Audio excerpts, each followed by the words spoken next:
ਵਾਹਿਗੁਰੂ ਜੀ ਕਾ ਖਾਲਸਾ ਵਾਹਿਗੁਰੂ ਜੀ ਕੀ ਫਤਿਹ। ਗੁਰੂ ਪਿਆਰੀ ਗੁਰੂ ਸਵਾਰੀ ਸਨਮਾਨਯੋਗ ਸਾਧ ਸੰਗਤ ਜੀਓ, ਜਿਵੇਂ ਇੱਕ ਪੰਜਾਬੀ ਦੀ ਕਹਾਵਤ ਵਾ ਕਿ ਅੱਗੇ ਨਾਲੋਂ ਪਿੱਛਾ ਭਲਾ। ਇਹ ਕਿਉਂ ਆ? ਕਿਉਂਕਿ ਜਿਹੜਾ ਪੁਰਾਤਨ ਸਮਾਂ ਸੀ ਹੈ ਨਾ, ਜਿਹਨੂੰ ਅਸੀਂ ਸੁਨਹਿਰੀ ਸਮਾਂ ਆਖਦੇ ਸੀ, ਗੋਲਡਨ ਪੀਰੀਅਡ, ਇਹਦੇ ਵਿੱਚ ਕੀ ਹੁੰਦਾ ਸੀਗਾ ਕਿ ਘਰ ਦੇ ਵਿੱਚ ਬਜ਼ੁਰਗ ਹੁੰਦੇ ਸੀ, ਸਿਆਣੇ ਬੰਦੇ ਹੁੰਦੇ ਸੀ। ਇਹ ਜਿਹੜੇ ਉਸ ਟਾਈਮ ਦੇ ਬਜ਼ੁਰਗ ਸਿਆਣੇ ਬੰਦੇ ਹੁੰਦੇ ਸੀ, ਉਹਨਾਂ ਦੇ ਵਿੱਚ ਕਰਨੀ ਪ੍ਰਧਾਨ ਜਿਹੜੀ ਸੀ ਆਮ ਕਰਕੇ ਪਾਈ ਜਾਂਦੀ ਸੀ। ਪਰ ਅੱਜ ਦਾ ਜਿਹੜਾ ਸਮਾਂ ਹੈ ਨਾ, ਬਿਲਕੁਲ ਉਲਟ ਚੱਲ ਰਿਹਾ ਹੈਗਾ। ਅੱਜ ਜਿੰਨੇ ਵੀ ਜਿਹੜੇ ਇਨਸਾਨ ਹੈਗੇ, ਉਹਨਾਂ ਵਿੱਚ ਜ਼ਿਆਦਾਤਰ ਸ਼ਬਦਾਵਲੀ ਪ੍ਰਧਾਨ ਪਾਈ ਜਾਂਦੀ ਹੈ, ਲੇਕਿਨ ਜਿਹੜੀ ਕਰਨੀ ਹੈ ਨਾ, ਕੋਹਾਂ ਦੂਰ ਪਿੱਛੇ ਚੱਲ ਗਈ ਆ। ਪਰ ਪੁਰਾਤਨ ਸਮੇਂ ਦੇ ਵਿੱਚ ਕਰਨੀ ਪ੍ਰਧਾਨ ਹੁੰਦੀ ਸੀ, ਸ਼ਬਦਾਵਲੀ ਕੋਹਾਂ ਦੂਰ 'ਤੇ ਹੁੰਦੀ ਸੀ।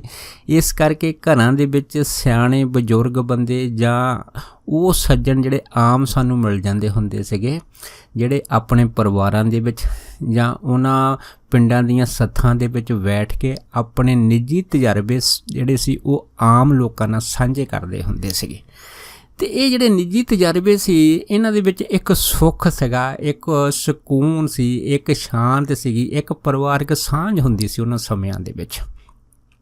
ਸੋ ਉਹ ਜਿਹੜਾ ਹੈ ਨਾ ਸਮਾਂ ਹੁੰਦਾ ਸੀਗਾ, ਉਹ ਇਸ ਤਰ੍ਹਾਂ ਲੈ ਲਓ ਕਿ ਜਿਵੇਂ ਬਹੁਤ ਇੱਕ ਸੁਖਦਾਇਕ ਪਰਿਵਾਰ ਦਾ ਜੀਵਨ ਹੋਵੇ। ਪਰਿਵਾਰ ਜਿਹੜੇ ਸੀਗੇ ਉਹ ਇਸ ਤਰ੍ਹਾਂ ਹੁੰਦੇ ਸੀਗੇ ਜਿਵੇਂ ਇਸ ਪੂਰਾ ਪਿੰਡ ਜਿਹੜਾ ਹੈ ਨਾ ਉਹ ਸਾਡਾ ਆਪਣਾ ਪਰਿਵਾਰ ਹੋਵੇ। ਦੁੱਖ ਸੁੱਖ ਸਾਂਝੇ ਸੀ, ਵਿਆਹ ਸ਼ਾਦੀਆਂ ਸਾਂਝੀਆਂ ਸੀ, ਭਾਵ ਕਿ ਹਰੇਕ ਚੀਜ਼ ਜਿਹੜੀ ਹੈ ਨਾ ਸਾਂਝੀ ਹੁੰਦੀ ਸੀਗੀ। ਪਰ ਅੱਜ ਦੇ ਸਮੇਂ ਬਿਲਕੁਲ ਉਲਟ ਹੈਗੇ ਆ। ਪਰ ਦਾਸ ਦਾ ਕਹਿਣ ਦਾ ਭਾਵ ਇਹ ਹੈ ਕਿ ਉਸ ਸਮਿਆਂ ਦੇ ਵਿੱਚ ਜਿਹੜੇ ਬਜ਼ੁਰਗਾਂ ਦੇ ਤਜਰਬੇ ਸੀ ਹੈ ਨਾ, ਜਿਹੜੇ ਉਹ ਆਪਣੇ ਨਿੱਜੀ ਤਜਰਬੇ, ਆਪਣੀਆਂ ਨਿੱਜੀ ਹੱਡ ਬੀਤੀਆਂ ਆਪਣੇ ਪਰਿਵਾਰਾਂ ਦੇ ਵਿੱਚ ਸਾਖੀਆਂ ਦੇ ਰੂਪ ਦੇ ਵਿੱਚ, ਕਹਾਣੀਆਂ ਦੇ ਰੂਪ ਦੇ ਵਿੱਚ, ਜਾਂ ਵੈਸੇ ਹੀ ਗੱਲਾਂ ਬਾਤਾਂ ਰੂਪ ਦੇ ਵਿੱਚ ਆਪਣੇ ਪਰਿਵਾਰਾਂ ਨਾਲ ਸਾਂਝੇ ਕਰਦੀਆਂ ਹੁੰਦੇ ਸੀ। ਉਹ ਇਨਸਾਨ ਜਾਂ ਬਜ਼ੁਰਗ ਸਿਆਣੇ ਉਹ ਜਿਹੜੇ ਪੁਰਖ ਹੁੰਦੇ ਸੀਗੇ। ਸੋ ਉਹਨਾਂ ਦੇ ਪਰਿਵਾਰ ਦੇ ਜਿਹੜੇ ਉਸ ਟਾਈਮ ਦੇ ਜੀਵ, ਖਾਸ ਕਰਕੇ ਛੋਟੇ ਬੱਚੇ, ਇਹਨਾਂ ਗੱਲਾਂ ਨੂੰ ਸੁਣੀਆਂ ਅਣਸੁਣੀਆਂ ਕਰਕੇ ਜਿਹੜੇ ਸੀਗੇ ਜਾਂ ਕਹਾਣੀਆਂ ਦੇ ਰੂਪ ਵਿੱਚ ਸੁੱਤੇ ਸਿੱਧੀ ਹੈ ਨਾ ਸਮਝ ਕੇ ਸੌਂ ਜਾਂਦੇ ਸੀ। ਆਪਣੀ ਜ਼ਿੰਦਗੀ ਜਿਹੜੀ ਸੀ ਉਹਨੂੰ ਉਹ ਕਹਿੰਦੇ ਸੀ ਕਿ ਇਹ ਹੈ ਨਾ ਸਾਨੂੰ ਕੋਈ ਬਾਤ ਸੁਣਾਵੋ, ਬਜ਼ੁਰਗਾਂ ਨੂੰ ਕਹਿੰਦੇ ਸੀ। ਪਰ ਜਿਹੜੀ ਬਾਤ ਹੁੰਦੀ ਸੀ ਨਾ, ਬਾਤ ਦੇ ਪਿੱਛੇ ਕੋਈ ਨਾ ਕੋਈ ਮੈਸੇਜ ਹੁੰਦਾ ਸੀ, ਹਕੀਕਤ ਹੁੰਦੀ ਸੀ, ਸੱਚਾਈ ਹੁੰਦੀ ਸੀ। ਇਹ ਇੱਕ ਬਿਲਕੁਲ ਹੈ ਨਾ ਮੰਨੀ ਪ੍ਰਮੰਨੀ ਜਿਹੜੀ ਹੈ ਨਾ ਸੱਚਾਈ ਆ, ਇਹ ਸਾਰੇ ਪਾਈ ਜਾਂਦੀ ਸੀ। ਪਰ ਹੁਣ ਦਿਖਾਂ ਤਾਂ ਇਸ ਗੱਲ ਦਾ ਹੈਗਾ ਕਿ ਜਦੋਂ ਘਰ ਦੇ ਵਿੱਚ ਬਜ਼ੁਰਗ ਸਿਆਣੇ ਬੰਦੇ ਹੁੰਦੇ ਸੀਗੇ, ਗਿਆਨ ਦੇ ਭੰਡਾਰ ਹੁੰਦੇ ਸੀਗੇ, ਕਰਨੀ ਪ੍ਰਧਾਨ ਸੀ। ਪਰ ਉਸ ਟਾਈਮ ਇਹ ਸਾਰਾ ਕੁਛ ਜਿਹੜੀਆਂ ਨਾ ਆਉਣ ਵਾਲੀਆਂ ਪੀੜ੍ਹੀ ਹੈਗੀ ਆ, ਇਹ ਉਹਨਾਂ ਤੋਂ ਉਹ ਚੀਜ਼ ਹਾਸਲ ਨਹੀਂ ਕਰ ਸਕੀ। ਇਹਦੇ ਹਨ ਅੱਤ ਭਾਗ ਮਾੜੇ ਆ ਕਿ ਅਸੀਂ ਬਜ਼ੁਰਗਾਂ ਦੀਆਂ ਗੱਲਾਂ ਨੂੰ, ਕਥਾਵਾਂ ਨੂੰ ਐਸੇ ਜਾਣੀ ਸੁਣੀਆਂ ਅਣਸੁਣੀਆਂ ਕਰਕੇ ਹਵਾ ਦੇ ਵਿੱਚ ਜਿਹੜਾ ਹੈ ਨਾ ਇਹਨਾਂ ਨੂੰ ਉਡਾ ਦਿੱਤਾ ਹੈਗਾ। ਪਰ ਅੱਜ ਇਸ ਚੀਜ਼ ਦੀ ਹੈ ਨਾ ਬੜੀ ਘਾਟ ਮਹਿਸੂਸ ਹੁੰਦੀ ਹੈਗੀ ਆ। ਹੁਣ ਘਾਟ ਇਹ ਮਹਿਸੂਸ ਹੁੰਦੀ ਆ ਕਿ ਇਹ ਜਿਹੜਾ ਅਮੀਰ ਵਿਰਸਾ ਸੀਗਾ ਕਰਨੀ ਪ੍ਰਧਾਨ ਪੁਰਾਤਨ ਸਮਿਆਂ ਦੇ ਵਿੱਚ, ਅਗਰ ਅਸੀਂ ਇਹਨੂੰ ਹੈ ਨਾ ਥੋੜ੍ਹਾ ਜਿਹਾ ਸੰਭਾਲ ਕੇ ਤੁਰਦੇ, ਸਾਂਭ ਕੇ ਤੁਰਦੇ, ਅਤੇ ਅੱਜ ਸਾਡਾ ਵਿਰਸਾ ਜਿਹੜਾ ਨਾ ਬੜਾ ਅਮੀਰ ਹੋ ਸਕਦਾ ਸੀਗਾ। ਇਸ ਤਰ੍ਹਾਂ ਆਪਾਂ ਥੋੜ੍ਹੀ ਜਿਹੀ ਆਪਣੇ ਧਰਮ ਦੀ, ਸਿੱਖੀ ਦੀ ਗੱਲ ਅਗਰ ਕਰਦੇ ਹਾਂ ਕਿ ਉਸ ਟਾਈਮ ਦੇ ਜਿਹੜੇ ਮਹਾਂਪੁਰਖ ਸੀਗੇ, ਉਹਨਾਂ ਦੇ ਜੀਵਨ ਤਜਰਬੇ ਇੰਨੇ ਉੱਚੇ ਹੁੰਦੇ ਸੀਗੇ ਹੈ ਨਾ ਕਿ ਐਡੇ ਉਹਨਾਂ ਦੇ ਅੰਦਰ ਭੰਡਾਰ ਸੀ ਗਿਆਨ ਦੇ, ਇੰਨੀਆਂ ਰੂਹਾਨੀਅਤ ਦੀਆਂ ਭਾਰੀਆਂ ਸ਼ਕਤੀਆਂ ਜਿਹੜੀਆਂ ਸੀ ਉਹਨਾਂ ਨੇ ਆਪਣੇ ਅੰਦਰ ਸੰਭਾਲ ਕੇ ਰੱਖੀਆਂ ਸੀ। ਪਰ ਆਪਣੇ ਆਪ ਦੇ ਵਿੱਚ ਬਿਲਕੁਲ ਉਹ ਜਿਹੜੇ ਸੀ ਮਹਾਂਪੁਰਖ ਅਣਭੋਲ ਜਿਹੜੇ ਸੀਗੇ ਹੈ ਨਾ, ਉਹਨਾਂ ਆਪਣੇ ਆਪ ਦੇ ਵਿੱਚ ਜੀਵਨ ਨੂੰ ਬਸਰ ਕੀਤਾ, ਦੁਨੀਆ ਨੂੰ ਜੀ ਕੇ ਦਿਖਾ ਲਿਆ ਹੈਗਾ ਕਿ ਕਿਵੇਂ ਇਸ ਅਜਰ ਸ਼ਕਤੀਆਂ ਨੂੰ ਆਪਣੇ ਹਿਰਦੇ ਵਿੱਚ ਜਰਦੇ ਹੋਏ ਵੀ ਸੰਸਾਰ ਦੇ ਵਿੱਚ ਇਸ ਤਰ੍ਹਾਂ ਵਿਚਰਨਾ ਹੈਗਾ ਕਿ ਜਿਵੇਂ ਇੱਕ ਜਿਹੜਾ ਨਾ ਬੱਚਾ ਹੈਗਾ ਉਹ ਆਪਣੀ ਜ਼ਿੰਦਗੀ ਵਿੱਚ ਮਸਤ ਹੋ ਕੇ ਜੀਵ ਰਿਹਾ ਹੈ। ਪਰ ਕਈ ਵਾਰੀ ਵਾਹਿਗੁਰੂ ਜੀ ਜਿਹੜੇ ਹੈ ਨਾ ਇਹਨਾਂ ਇਨਸਾਨਾਂ ਨੂੰ ਸੁੱਤੇ ਸਿੱਧੀ ਕਿਸੇ ਨਾ ਕਿਸੇ ਵਿਧੀ ਰਾਹੀਂ ਪ੍ਰਗਟ ਕਰ ਦਿੰਦੇ ਆ। ਇਹ ਇੱਕ ਹੈ ਨਾ ਬੜਾ ਸਿੱਖੀ ਦੇ ਵਿੱਚ ਖਾਸ ਕਰਕੇ ਵਾਹਿਗੁਰੂ ਜੀ ਦੀ ਇੱਕ ਐਸੀ ਕਿਰਪਾ ਦੀ ਜਾਰੀ ਕਰਾਮਾਤ ਹੈ ਨਾ, ਜਿਹੜੀ ਇੱਕ ਨਹੀਂ ਅਨੇਕਾਂ ਸਮੇਂ ਮਹਾਂਪੁਰਖਾਂ ਦੇ ਜੀਵਨ ਕੌਤਕਾਂ ਦੇ ਵਿੱਚ ਸਹਿਜ ਦੇ ਵਿੱਚ ਵਰਤਦੀ ਆ। ਜਿਵੇਂ ਅਸੀਂ ਸੰਤ ਬਾਬਾ ਮਸਕੀਨ ਜੀ ਦੀ ਗੱਲ ਕਰਦੇ ਹਾਂ ਕਿ ਜਦੋਂ ਉਹ ਸੰਤ ਬਾਬਾ ਬਲਵੰਤ ਸਿੰਘ ਹੁਣਾਂ ਦੀ ਸੇਵਾ ਦੇ ਵਿੱਚ ਆਏ ਸੀ ਆਪਣੇ ਜੀਵਨ ਦੇ ਵਿੱਚ, ਅਤੇ ਕਿਵੇਂ ਉਹਨਾਂ ਦੇ ਜਿਹੜੇ ਰੂਹਾਨੀਅਤ ਬਚਨ ਹੁੰਦੇ ਸੀ ਹੈ ਨਾ, ਜੋ ਉਹ ਆਮ ਕਰਕੇ ਸੰਗਤਾਂ ਨਾਲ ਸਾਂਝੇ ਕਰਦੇ ਹੁੰਦੇ ਸੀ, ਉਹ ਅੱਜ ਕਿਤੇ ਵੀ ਨਹੀਂ ਲੱਭਦੇ ਹੈਗੇ। ਇਹ ਜਿਹੜੀ ਰੂਹਾਨੀਅਤ ਆ ਜਾਂ ਅੰਦਰਲੀ ਅਨੁਭਵੀ ਵਿਦਿਆ ਹੈਗੀ ਆ, ਇਹ ਪੁਰਾਤਨ ਸਮਿਆਂ ਦੇ ਵਿੱਚ ਜਿਹੜੀ ਹੁੰਦੀ ਸੀਗੀ, ਪਰ ਅੱਜ ਕੱਲ੍ਹ ਜਿਹੜੀ ਹੈ ਨਾ ਸਿੱਖਿਆ ਜ਼ਿਆਦਾ ਹੈਗੀ ਆ, ਸ਼ਬਦਾਵਲੀ ਜ਼ਿਆਦਾ ਹੈ, ਲੇਕਿਨ ਕਮਾਈ ਰੂਹਾਨੀਅਤ ਆਪਣੇ ਅਨੁਭਵੀ ਤਜਰਬੇ ਬਹੁਤ ਘੱਟ ਦੇਖਣ ਦੇ ਵਿੱਚ ਆਉਂਦੇ ਆ। ਹਾਂ, ਇਹ ਜ਼ਰੂਰ ਹੈ ਕਿ ਹੋ ਸਕਦੇ ਆ ਕਿ ਜਿਹੜੇ ਕੋਈ ਇਨਸਾਨ ਜਿਹਨਾਂ ਦੇ ਰੂਹਾਨੀਅਤ ਤਜਰਬੇ ਜਿਹੜੇ ਹਨ ਉਹ ਆਪਣੇ ਜੀਵਨ ਦੇ ਵਿੱਚ ਉੱਚੇ ਹੈਗੇ ਆ, ਪਰ ਉਹ ਵੀ ਜਿਹੜੀਆਂ ਗੁਰਮੁਖ ਰੂਹਾਂ ਉੱਚੀਆਂ ਹੁੰਦੀਆਂ ਹਨ ਉਹ ਵੀ ਸੰਸਾਰ ਦੇ ਵਿੱਚ ਫਿਰ ਖੁੱਲ੍ਹ ਕੇ ਨਹੀਂ ਆਉਂਦੀਆਂ। ਕਿਉਂਕਿ ਉਹਨਾਂ ਦਾ ਜੋ ਮਸਤੀ ਅੰਦਰ ਜੋ ਹੁਲਾਰਾ ਹੈਗਾ ਹੈ ਨਾ, ਜਾਂ ਇਉਂ ਕਹਿ ਲਓ ਕਿ ਉਹਨਾਂ ਦਾ ਜਿਹੜਾ ਜੀਵਨ ਹੈ ਨਾ ਵਾਹਿਗੁਰੂ ਜੀ ਦੇ ਹੁਕਮ ਦੇ ਵਿੱਚ ਚੱਲਦਾ ਹੈਗਾ, ਅਤੇ ਹੁਕਮ ਨੂੰ ਉਹ ਮਹਾਂਪੁਰਖ ਜਾਣਦੇ ਹੋਏ ਜਾਣੀ ਫਿਰ ਵੀ ਉਹ ਆਪਣੇ ਸਮੇਂ ਦੇ ਵਿੱਚ ਕਿਤੇ ਕਿਤੇ ਵਾਹਿਗੁਰੂ ਜਿਹੜੇ ਹਨ ਉਹਨਾਂ ਨੂੰ ਪ੍ਰਗਟ ਕਰ ਦਿੰਦੇ ਆ। ਸੋ ਕਹਿਣ ਤੋਂ ਭਾਵ ਮੇਰਾ ਇੰਨਾ ਹੈਗਾ ਕਿ ਇਹੋ ਜਿਹੇ ਜਿਹੜੇ ਸਮੇਂ ਲੰਘ ਜਾਂਦੇ ਆ, ਜਿਸ ਸਮਿਆਂ ਦੇ ਵਿੱਚ ਵਾਹਿਗੁਰੂ ਆਪਣੀਆਂ ਬਹੁਤ ਭਾਰੀਆਂ ਦਾਤਾਂ ਖਜ਼ਾਨੇ ਗਿਆਨ ਦੇ ਜਦੋਂ ਉਹ ਬਖਸ਼ਦਾ ਹੈਗਾ ਨਾ, ਉਸ ਟਾਈਮ ਅਸੀਂ ਉਹਨੂੰ ਸੰਭਾਲ ਨਹੀਂ ਸਕਦੇ। ਭਾਵ ਸਾਂਭਿਆ ਨਹੀਂ ਜਾਂਦਾ। ਕਿਉਂ ਨਹੀਂ ਸਾਂਭਿਆ ਜਾਂਦਾ? ਕਿਉਂਕਿ ਇਹ ਸਾਡੀ ਆਪਣੀ ਖੁਦ ਦੀ ਅਣਗਹਿਲੀ ਹੈ ਕਿ ਸਾਨੂੰ ਥੋੜ੍ਹਾ ਜਿਹਾ ਆਉਣ ਬਾਰੇ ਹੈ ਨਾ ਇਹਦੇ ਬਾਰੇ ਇੰਨਾ ਪਤਾ ਨਹੀਂ ਲੱਗਦਾ ਹੈਗਾ। ਅਗਰ ਅਸੀਂ ਥੋੜ੍ਹਾ ਜਿਹਾ ਬਜ਼ੁਰਗਾਂ ਦੇ ਕੋਲ ਬੈਠ ਕੇ ਇਹਨਾਂ ਭਾਰੇ ਖਜ਼ਾਨਿਆਂ ਨੂੰ ਸਾਂਭ ਸਕਦੇ ਹਨ, ਅਤੇ ਅੱਜ ਸਾਡੀ ਜਿਹੜੀ ਹੈ ਨਾ ਸਿੱਖੀ ਹੈ ਜਾਂ ਸਿੱਖੀ ਦੇ ਪ੍ਰਤੀ ਦਰਦ ਹੈ, ਪਿਆਰ ਹੈ, ਜਾਂ ਸਿੱਖੀ ਦੀ ਜੋ ਚੜ੍ਹਦੀ ਕਲਾ ਹੈ ਨਾ, ਜੋ ਰੂਹਾਨੀਅਤ ਹੈ, ਸਿੱਖੀ ਦੀ ਸਰਬ ਉੱਚਤਾ ਅਸੀਂ ਕੁੱਲ ਦੁਨੀਆ ਦੇ ਵਿੱਚ ਹੈ ਨਾ ਸਹਿਜ ਤੌਰ 'ਤੇ ਦੱਸ ਸਕਦੇ ਸੀਗੇ। ਪਰ ਅਫਸੋਸ ਹੈ ਕਿ ਅਸੀਂ ਇਹ ਚੀਜ਼ਾਂ ਹੈ ਨਾ ਸੁਣੀਆਂ ਅਣਸੁਣੀਆਂ ਅੱਧ ਬਾਟੇ ਜਿਹੜੀਆਂ ਹਨ ਵਿੱਚ ਛੱਡ ਦਿੱਤੀਆਂ ਹੈਗੀਆਂ, ਜਿਹਦੇ ਕਰਕੇ ਇਹ ਬਹੁਤ ਸਾਰੇ ਰਾਜ ਜਿਹੜੇ ਹਨ ਉਹ ਵਿੱਚ ਹੀ ਇਹਨਾਂ ਦੇ ਵਿੱਚ ਦਫਨ ਹੋ ਗਏ, ਜਾਂ ਇਉਂ ਕਹਿ ਲਓ ਕਿ ਅਸੀਂ ਉਹਨੂੰ ਖੁੱਲ੍ਹ ਕੇ ਬਿਆਨ ਨਹੀਂ ਕਰ ਸਕਦੇ। ਪਰ ਇਸ ਚੀਜ਼ ਦਾ ਜਿਹੜਾ ਘਾਟਾ ਹੈ ਨਾ ਸਦਾ ਹੀ ਬਣਿਆ ਰਹਿੰਦਾ ਹੈਗਾ। ਭਾਵ ਕੀ ਆ, ਉਹ ਜਿਹੜੀ ਦੁਨੀਆ ਸੀ, ਉਹ ਬਜ਼ੁਰਗ ਸੀ, ਉਹ ਸਿਆਣੇ ਸੀਗੇ, ਸਮਾਂ ਪਾ ਕੇ ਜਦੋਂ ਸਰੀਰ ਕਰਕੇ ਇੱਥੋਂ ਚੱਲ ਗਏ ਆ, ਪਰ ਉਹਨਾਂ ਦੇ ਅੰਦਰ ਜਿਹੜੀ ਆਤਮਿਕ ਵਿਦਿਆ ਸੀ ਹੈ ਨਾ, ਜੋ ਭੰਡਾਰ ਸੀ, ਗਿਆਨ ਸੀ, ਜਿਹੜਾ ਕਰਮ ਪ੍ਰਧਾਨ ਰੂਪ ਦੇ ਵਿੱਚ ਉਹਨਾਂ ਦੇ ਵਿੱਚ ਸਹਿਜ ਤੌਰ 'ਤੇ ਪਾਇਆ ਜਾਂਦਾ ਸੀਗਾ, ਉਹ ਅਸੀਂ ਲੈ ਨਹੀਂ ਸਕੇ। ਅਸੀਂ ਅਵੇਸਲੇ ਹੋ ਗਏ ਇਸ ਚੀਜ਼ ਤੋਂ, ਇਸ ਕਰਕੇ ਸਾਡਾ ਬਹੁਤ ਭਾਰਾ ਨੁਕਸਾਨ ਹੋ ਗਿਆ ਹੈਗਾ। ਸੋ ਇਸ ਤਰ੍ਹਾਂ ਦੀ ਇੱਕ ਘਟਨਾ ਜਿਹੜੀ ਹੈ ਨਾ ਦਾਸ ਆਪ ਸਾਰੀਆਂ ਸੰਗਤਾਂ ਨਾਲ ਸਾਂਝਾ ਕਰਦਾ ਹੈਗਾ, ਕਿਉਂਕਿ ਦਾਸ ਦੇ ਇੱਕ ਗੁਰਮੁਖ ਪਿਆਰੇ ਸੱਜਣ ਹੋਏ ਆ ਜਿਨ੍ਹਾਂ ਨੇ ਆਪਣੀ ਪੂਰੀ ਆਜੂ 100 ਸਾਲ ਦੀ ਸੰਸਾਰ ਦੇ ਵਿੱਚ ਭੋਗੀ ਆ, ਅਤੇ ਭੋਗ ਕੇ ਉਹ ਆਪਣਾ 5 ਭੂਤਕ ਸਰੀਰ ਛੱਡ ਕੇ ਸੰਸਾਰ ਤੋਂ ਚਲੇ ਗਏ ਆ। ਸੋ ਉਹਨਾਂ ਦੇ ਅੰਦਰ ਵੀ ਬੜੇ ਜੀਵਨ ਦੇ ਬੜੇ ਭਾਰੇ ਤਜਰਬੇ ਸੀ, ਕਿਉਂਕਿ ਉਹ ਆਪ ਇੱਕ ਚੰਗੇ ਗ੍ਰੰਥੀ ਸਿੰਘ ਦੇ ਵਜੋਂ ਹਨ ਗੁਰੂ ਗ੍ਰੰਥ ਸਾਹਿਬ ਮਹਾਰਾਜ ਦੀ ਸੇਵਾ ਜਿਹੜੀ ਸੀ ਉਹ ਪਾਠੀ ਸਿੰਘ ਦੇ ਤੌਰ 'ਤੇ ਨਿਭਾਉਂਦੇ ਸੀਗੇ। ਸੋ ਕਹਿਣ ਤੋਂ ਭਾਵ ਇਹੋ ਜਿਹੀਆਂ ਜਿਹੜੀਆਂ ਰੂਹਾਂ ਹਨ ਜਿਨ੍ਹਾਂ ਦੇ ਅਥਾਹ ਗਿਆਨ ਦੇ ਭੰਡਾਰ ਹੁੰਦੇ, ਖਜ਼ਾਨੇ ਹੁੰਦੇ, ਜਾਂ ਖੋਜ ਹੁੰਦੀ ਉਹਨਾਂ ਦੇ ਅੰਦਰ ਕਿਸੇ ਨਾ ਕਿਸੇ ਗੁਰਮੁਖ ਪਿਆਰੇ ਦੇ ਦਰਸ਼ਨਾਂ ਦੀ, ਉਹਨਾਂ ਦੀ ਕੋਈ ਸਿੱਖਿਆ ਹੁੰਦੀ ਆ, ਅਤੇ ਜਿਹੜੀ ਉਹ ਕਿਸੇ ਨਾਲ ਸਾਂਝੀ ਕਰਦੇ ਆ, ਲੇਕਿਨ ਉਹ ਆਪਣੇ ਪਰਿਵਾਰਾਂ ਵਿੱਚ ਇਹ ਗੱਲ ਸਾਂਝੀ ਨਹੀਂ ਕਰ ਸਕੇ। ਇਸ ਚੀਜ਼ ਦੇ ਵੀ ਬੜੇ ਘਾਟੇ ਜਿਹੜੇ ਹਨ ਸਾਨੂੰ ਸਹਿਜ ਦੇ ਵਿੱਚ ਪ੍ਰਾਪਤ ਹੋ ਜਾਂਦੇ ਆ। ਸੋ ਉਹਨਾਂ ਗੁਰਮੁਖ ਪਿਆਰਿਆਂ ਦੀ ਸੰਗਤ ਤੋਂ ਵੀ ਦਾਸ ਨੇ ਬੜਾ ਕੁਝ ਸਿੱਖਿਆ ਹੈਗਾ, ਲੇਕਿਨ ਅਫਸੋਸ ਇਸ ਗੱਲ ਦਾ ਹੈਗਾ ਕਿ ਇਹੋ ਜਿਹੇ ਗੁਰਮੁਖ ਪਿਆਰਿਆਂ ਦੀ ਸੰਗਤ ਦੇ ਵਿੱਚ ਬਹੁਤ ਕੁਝ ਸਿੱਖਣ ਨੂੰ ਮਿਲ ਸਕਦਾ ਸੀਗਾ, ਪਰ ਕਿਉਂਕਿ ਸਮੇਂ ਦੇ ਵਿੱਚ ਉਸ ਟਾਈਮ ਇਸ ਪਾਸੇ ਜ਼ਿਆਦਾ ਝੁਕਾਅ ਨਾ ਹੋਣ ਕਾਰਨ, ਜਾਂ ਬੁੱਧੀ ਦਾ ਅਵੇਸਲਾਪਨ ਆ, ਜਾਂ ਅਸੀਂ ਗਿਆਨ ਦੀ ਉਹ ਸਿਖਰਤਾ ਹਾਸਲ ਨਹੀਂ ਕਰ ਸਕੇ ਜਿਹਦੀ ਘਾਟ ਸਾਨੂੰ ਅੱਜ ਮਹਿਸੂਸ ਹੁੰਦੀ ਆ। ਸੋ ਉਹਨਾਂ ਨੇ ਇੱਕ ਹੈ ਨਾ ਬੜੀ ਵਿਚਿੱਤਰ ਜਿਹੜੀ ਸੀ ਹੈ ਨਾ ਕਿਸੇ ਮਹਾਤਮਾ ਦੀ ਕੌਤਕ ਦੀ ਘਟਨਾ ਜਿਹੜੀ ਉਹਨਾਂ ਨੇ ਆਪ ਦੇਖੀ ਸੀਗੀ, ਉਹ ਦਾਸ ਨਾਲ ਸਾਂਝੀ ਕੀਤੀ। ਸੋ ਇਹ ਜਿਹੜੀ ਹੈ ਨਾ ਵਿਚਿੱਤਰ ਘਟਨਾ ਦਾਸ ਆਪ ਸਾਰੀਆਂ ਸੰਗਤਾਂ ਨਾਲ ਸਾਂਝਾ ਕਰਦਾ ਹੈਗਾ। ਉਹ ਦਾਸ ਨੂੰ ਦੱਸਦੇ ਸੀਗੇ ਕਿ ਇੱਕ ਵਾਰ ਮਕੇਰੀਆਂ ਦਾ ਇਲਾਕਾ ਸੀਗਾ, ਇੱਥੇ ਇੱਕ ਹੈ ਨਾ ਮਹਾਤਮਾ ਰਹਿੰਦੇ ਸੀ ਮਕੇਰੀਆਂ ਦੇ ਵਿੱਚ। ਮਕੇਰੀਆਂ ਜਿਹੜੀਆਂ ਦਸੂਹੇ ਦੇ ਲਾਗੇ ਏਰੀਆ ਪੈਂਦਾ ਹੈਗਾ। ਕਹਿੰਦੇ ਦਾਸ ਜਿਹੜੇ ਸੀਗੇ ਨਾ ਕਿਤੇ ਕਿਤੇ ਉਸ ਮਹਾਤਮਾ ਦੇ ਕੋਲ ਜਾਣੀ ਦਰਸ਼ਨਾਂ ਨੂੰ ਜਾਂਦੇ ਸੀ, ਪਰ ਉਹਨਾਂ ਮਹਾਤਮਾ ਦੀ ਜ਼ਿਆਦਾ ਪ੍ਰਸਿੱਧੀ ਨਹੀਂ ਸੀ। ਉਹ ਮਹਾਤਮਾ ਕੀ ਕਰਦੇ ਸੀ, ਇੱਕ ਕੱਚੀ ਕੁਟੀਆ ਸੀਗੀ, ਉਹਦੇ ਵਿੱਚ ਬੈਠ ਕੇ ਬੰਦਗੀ ਕਰਦੇ ਹੁੰਦੇ ਸੀ, ਅਤੇ ਉਹਨਾਂ ਨੇ ਆਲੇ ਦੁਆਲੇ ਹੈ ਨਾ ਥੋੜ੍ਹਾ ਜਿਹਾ ਆਪਣਾ ਕਹਿ ਲਓ ਕਿ ਇਸ ਤਰ੍ਹਾਂ ਦਾ ਘਰ ਬਣਾਇਆ ਹੁੰਦਾ ਸੀਗਾ कि जिथे कोई भी आके है ना आराम कर सके, बैठ सके, खाना खा सके, इत्थों तक रात भी अगर किसी ने गुजारनी है ना तो महात्मा की कुटिया दे विच रह सकदा सीगा। पर देखो आले दुआले दे इलाके नूं महात्मा की रूहानीयत जिहड़ी तरक्की सी ना उहदे बारे कोई ज़्यादा ज्ञान नहीं सीगा ते हरेक आदमी उन्हां नूं एक सधारण महात्मा जां सधारण पुरुष करके जिहड़े समझदे हुंदे सीगे। सो गुरमुखी बारे दसदे सीगे कि एक वार सुभाव इस तरह का बनिया कि एक बार निहंग सिंह फौजां दे कुछ जिहड़े सिंह सी है ना वो उस रस्ते थाणी लंघे आ ते उन्होंने एक संगत नूं पुछया कि असीं एक जगह सानूं दसो जिथे असीं जाके कुछ चिर आराम करना चाहुंदे आ। सो दसदे सी कि जिहड़े राहगीरी असीं दस्सिया सीगा कि इत्थों तुसीं अगे चले जाओ, अगे एक महात्मा दी अपनी कुटिया हैगी आ, उहदे दुआले उन्होंने कक्खां दी थोड़ी जी वाड़ भी कीती होई आ ते तुसीं उत्थे आराम दे नाल रात भी रह सकदे आ ते अपना जो लंगर पानी छकना हैगा वो भी छक सकदे आ, आराम भी कर सकदे आ। सो जिन्ने भी कोई मुसाफिर आउंदा राह गया वो है ना महात्मा को अपनी कुटिया दे विच बड़े आराम दे नाल वो रात कट के चले जांदा हैगा। सो वो भी जिहड़े निहंग सिंह सीगे वो भी उस महात्मा दे जिथे उहदी कुटिया सी उत्थे चले गए।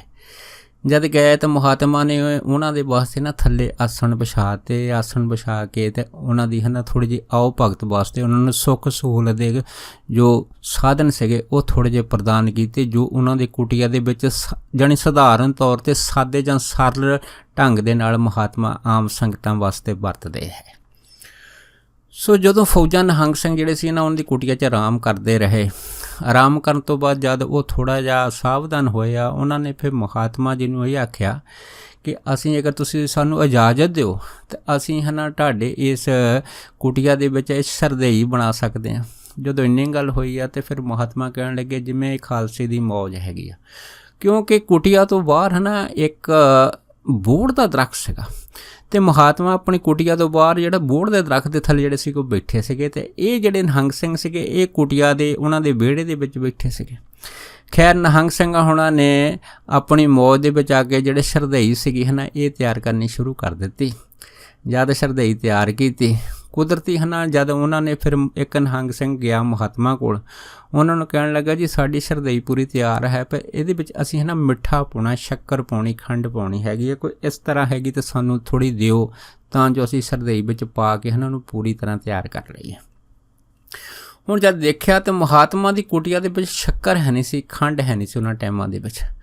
सो महात्मा जिहड़े सीगे है ना उन्हां निहंग सिंह की गल सुन के बाहर जिहड़ी बोड़ सी ना उस कुटिया दे लागे कहंदे बोड़ दे थल्ले आके गुरमुख प्यारे कहण लगे कि वो बोड़ दे थल्ले आके बैठ गए।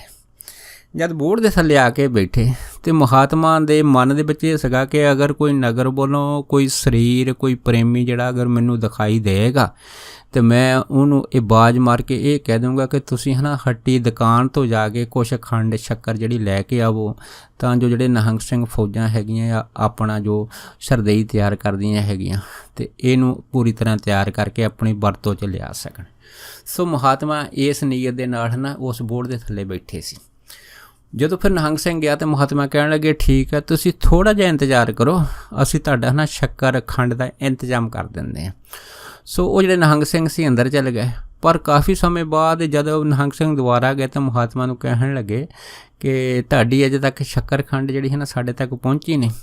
पर महात्मा ने आले दुआले देखिया विध ऐसी बनी कि कोई भी इंसान जिहड़ा सीगा है ना उस रस्ते विच महात्मा दे मोहरे ते नहीं लंघिया जिन्हों महात्मा सुनेहा दे सकण कि तुसीं जाके है ना दुकान तो कुछ शक्कर जां खंड लैके आवो। तो फिर महात्मा कहण लगे कि तुसीं थोड़ा जिहा इंतजार करो तो असीं तुहाडा शक्कर खंड दा जिहड़ा है ना वो बंदोबस्त कर दिंदे हां। वो फिर निहंग सिंह दोबारा फिर महात्मा की कुटिया 'च जाके बैठ गया। जद 10-15 मिनट होर बीते उस तो बाद जब महात्मा जिहड़े सी उत्थे बैठे रहे, पर जदों निहंग सिंह दोबारा फिर महात्मा दे पास आए दोबारा शक्कर की मंग की तो महात्मा कहण लगे तुसीं थोड़ा जिहा होर इंतजार करो, बस असीं तुहाडा है ना कोई बंदोबस्त जरूर कर दिंदे आ, मैनूं थोड़ा जिहा होर टाइम दिओ। जद इन्नी गल कहण दी देर आ तो वो निहंग सिंह जिहड़े सी फिर चल गए। हुण गल ये सी कि शरधई पूरी तैयारी सी, उहदे विच शक्कर दी खंड दी मिठे दी घाट सीगी, बस वो जिहड़ा मिठा सीगा है ना वो नहीं सी आ रहा। सो निहंग सिंह दे अंदर भी जल्दी हुई कि जल्दी ना शक्कर तैयार करके ये शरधई तैयार करके तो आप भी छकी जाए तो होर महात्मा नूं भी छकाई जाए। ਪਰ ਖੰਡ ਨਾ ਹੋਣ ਕਰਕੇ ਹੈ ਨਾ ਇਹ ਸਾਰੀ ਜਿਹੜੀ ਸੀਗੀ ਇਹ ਬਣਾਉਣ ਦੀ ਵਿਧੀ ਸਾਰੀ ਇਹ ਲੇਟ ਹੋ ਰਹੀ ਸੀਗੀ। ਸੋ ਇਸ ਤਰ੍ਹਾਂ ਕਰਦੇ ਕਰਦੇ 10-15 ਮਿੰਟ ਹੋਰ ਲੰਘੇ, ਪਰ ਉਧਰੋਂ ਸਬੱਬ ਐਸਾ ਬਣਿਆ ਕਿ ਕੋਈ ਵੀ ਸੱਜਣ ਜਿਹੜਾ ਸੀਗਾ ਨਾ ਉਸ ਰਸਤੇ ਥਾਣੀ ਜਿਹੜਾ ਆਮ ਤੌਰ 'ਤੇ ਅੱਗੇ ਲੰਘਦੇ ਹੁੰਦੇ ਸੀ, ਨਾ ਕੋਈ ਲੰਘਿਆ ਹੈਗਾ ਤਾਂ ਨਾ ਕੋਈ ਆਇਆ ਗਿਆ ਜਿਹਨੂੰ ਮਹਾਤਮਾ ਮਾਨੀ ਮਨ ਉਡੀਕ ਰਹੇ ਸੀਗੇ। ਪਰ ਇੱਧਰੋਂ ਫਿਰ ਜਿਹੜੇ ਨਿਹੰਗ ਸਿੰਘ ਸੀਗੇ ਇਹ 1-2 ਜਣੇ ਫਿਰ ਮਹਾਤਮਾ ਪਾਸ ਆਏ ਅਤੇ ਕਹਿਣ ਲੱਗੇ ਕਿ ਮਹਾਂਪੁਰਖੋ ਬਹੁਤ ਟਾਈਮ ਹੋ ਗਿਆ, ਅਸੀਂ ਸ਼ੱਕਰ ਮੰਗ ਰਹੇ, ਖੰਡ ਮੰਗ ਰਹੇ ਹਾਂ ਅਤੇ ਖੰਡ ਦਾ ਕੋਈ ਬੰਦੋਬਸਤ ਨਹੀਂ ਹੋ ਰਿਹਾ, ਦੱਸੋ ਕੀ ਕਰੀਏ। ਜਦ ਇੰਨੀ ਗੱਲ ਕਹਿਣ ਦੀ ਦੇਰ ਸੀ ਅਤੇ ਕਹਿੰਦੇ ਫਿਰ ਉਹ ਜਿਹੜੇ ਮਹਾਤਮਾ ਸੀ ਹੈ ਨਾ ਉਹਨਾਂ ਦੇ ਮੂੰਹੋਂ ਸੁਭਾਵਿਕ ਹੀ ਨਿਕਲਿਆ ਹੈਗਾ। ਜਿਵੇਂ ਗੁਰਬਾਣੀ ਦਾ ਜਾਣੀ ਕਿ ਇੱਕ ਬਚਨ ਹੈਗਾ ਕਿ ਸਾਧੂ ਬੋਲੇ ਸਹਿਜ ਸੁਭਾਅ, ਸਾਧੂ ਕਾ ਬੋਲਿਆ ਵਿਰਥਾ ਨਾ ਜਾ। ਕਹਿੰਦੇ ਇਸੇ ਤਰ੍ਹਾਂ ਹੋਈ ਜਦ ਮਹਾਤਮਾ ਸਹਿਜ ਸੁਭਾਅ ਬੋਲ ਕੇ ਉਹਨਾਂ ਨਿਹੰਗ ਸਿੰਘਾਂ ਨੂੰ ਕਹਿਣ ਲੱਗੇ, ਕਹਿੰਦੇ ਅੱਛਾ ਭਾਈ ਅਗਰ ਕਹਿੰਦੇ ਸ਼ੱਕਰ ਬਾਹਰੋਂ ਨਹੀਂ ਆਈ ਤਾਂ ਤੁਸੀਂ ਇਸ ਤਰ੍ਹਾਂ ਕਰੋ ਬੋੜ ਨਾਲੋਂ ਤੋੜ ਲਓ। ਕਹਿੰਦੇ ਜਦ ਇੰਨੀ ਗੱਲ ਹੋਈ ਇਹ ਵਚਨ ਜਿਹੜਾ ਸੀਗਾ ਰਸਨਾ ਤੋਂ ਐਸਾ ਮਹਾਤਮਾ ਦੇ ਨਿਕਲਿਆ ਕਿ ਅਗਰ ਤੁਹਾਨੂੰ ਖੰਡ ਬਾਹਰੋਂ ਸ਼ੱਕਰ ਨਹੀਂ ਆਈ ਤਾਂ ਤੁਸੀਂ ਬੋੜ ਨਾਲੋਂ ਤੋੜ ਲਓ। ਜਦ ਇੰਨੀ ਕਹਿਣ ਦੀ ਢੇਰ ਸੀ ਤਾਂ ਉਹ ਸਾਰੀ ਜਿਹੜੀ ਬੋੜ ਸੀ ਹੈ ਨਾ ਉਹ ਸਾਰੀ ਮਿਸ਼ਰੀ ਨਾਲ ਭਰ ਗਈ। ਜਦ ਸਾਰੀ ਬੋੜ ਮਿਸ਼ਰੀ ਨਾਲ ਭਰ ਗਈ ਜਿਹਨੂੰ ਦੇਖ ਕੇ ਹੈ ਨਾ ਨਿਹੰਗ ਸਿੰਘ ਜਿਹੜੇ ਸੀ ਉਹ ਬੜੇ ਹੈਰਾਨ ਹੋਏ ਕਿ ਉਹ ਬੋੜ ਨੂੰ ਕਿਵੇਂ ਮਿਸ਼ਰੀ ਲੱਗ ਗਈ।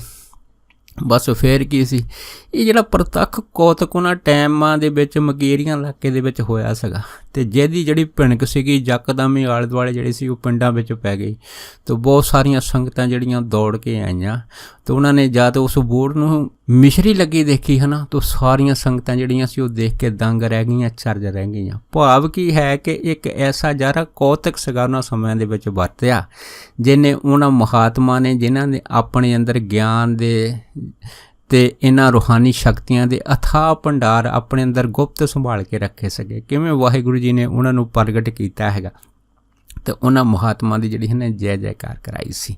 ਸੋ ਕਹਿਣ ਤੋਂ ਭਾਵ ਇਹ ਹੈ ਕਿ ਉਹ ਗੁਰਮੁਖ ਪਿਆਰੇ ਜਿਨ੍ਹਾਂ ਨੇ ਦਾਸ ਨੂੰ ਇਹ ਘਟਨਾ ਦੱਸੀ ਸੀਗੀ ਉਹ ਆਪ ਤਾਂ ਸੰਸਾਰ ਤੋਂ ਚਲੇ ਗਏ ਸੀਗੇ ਇਹ ਸਾਰੀ ਗੱਲਬਾਤ ਜਿਹੜੀ ਦੱਸਣ ਤੋਂ ਬਾਅਦ, ਪਰ ਉਹਨਾਂ ਨੇ ਇਹ ਦੱਸਿਆ ਸੀਗਾ ਕਿ ਇਹ ਮਿਸ਼ਰੀ ਜਿਹੜੀ ਸੀ ਜਿਹੜੀ ਬੋੜ ਨੂੰ ਲੱਗੀ ਸੀ ਹੈ ਨਾ, ਕਹਿੰਦੇ ਮੈਂ ਆਪ ਵੀ ਉੱਥੇ ਸੀਗਾ, ਆਪ ਵੀ ਗਿਆ ਸੀ, ਆਪ ਵੀ ਇਹ ਦੇਖੀ ਸੀ ਅਤੇ ਇਸ ਮਿਸ਼ਰੀ ਨੂੰ ਅੰਮ੍ਰਿਤ ਸਮਝ ਕੇ ਆਪ ਵੀ ਮੈਂ ਕਹਿੰਦੇ ਖਾਧਾ ਸੀਗਾ।